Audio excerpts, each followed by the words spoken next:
తెలంగాణ రాష్ట్ర ప్రభుత్వము కొత్త రేషన్ కార్డుల జారీ ప్రక్రియకు సంబంధించి క్యాబినెట్ సబ్ కమిటీని ఏర్పాటు చేయడం అనేది జరిగింది.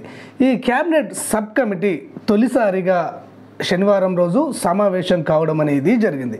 ఈ క్యాబినెట్ సబ్ కమిటీ చైర్మన్ అయినటువంటి మంత్రి ఉత్తమ్ కుమార్ రెడ్డి గారు ఆ సమావేశంలో తీసుకున్నటువంటి నిర్ణయాలను మీడియాకు వెల్లడించడం అనేది జరిగింది.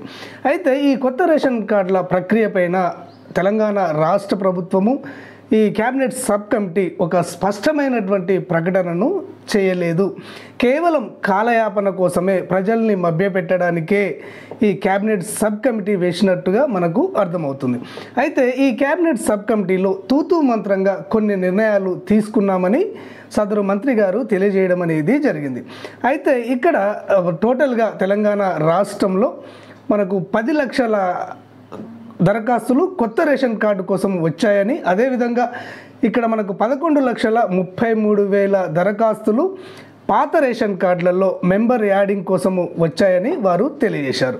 అయితే కొత్త రేషన్ కార్డుల కోసము కొన్ని సలహాలు వచ్చాయని, ఆ సలహాల్లో కొన్ని ఇక్కడ విధి విధానాలు కూడా వారు తెలియజేయడం అనేది జరిగింది. ఇక్కడ గ్రామీణ ప్రాంతాల్లో అయితే మాత్రము 3.5 ఎకరాల తరి భూమి, 7.5 ఎకరాల కుష్కీ భూమి లోపల ఉన్నవారికే ఈ కొత్త రేషన్ కార్డులు జారీ చేస్తామని, అదేవిధంగా వార్షిక ఆదాయము 1,50,000 లోపు కలిగిన వారికే ఈ కొత్త రేషన్ కార్డులు అందిస్తామని వారు తెలియజేయడం అనేది జరిగింది.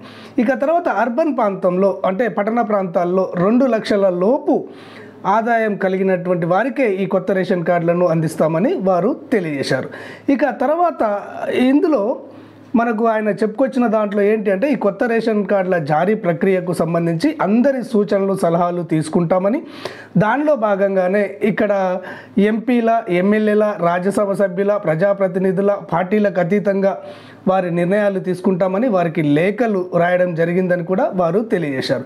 అదేవిధంగా 2010లో కాలం చెల్లినటువంటి ఎన్సి సక్సేనా కమిటీ యొక్క సిఫారసులను కూడా పరిగణలోకి తీసుకుంటామని వారు తెలియజేశారు.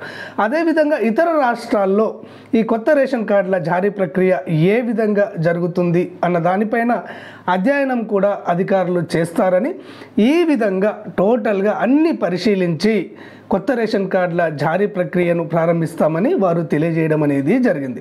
ఓకే ఫ్రెండ్స్, క్లారిటీగా అర్థమైంది అనుకుంటాను. ఈ వీడియో మీకు నచ్చినట్లయితే అంతర్నేత్ర ఛానల్ను సబ్స్క్రైబ్ చేసుకోండి. ధన్యవాదాలు.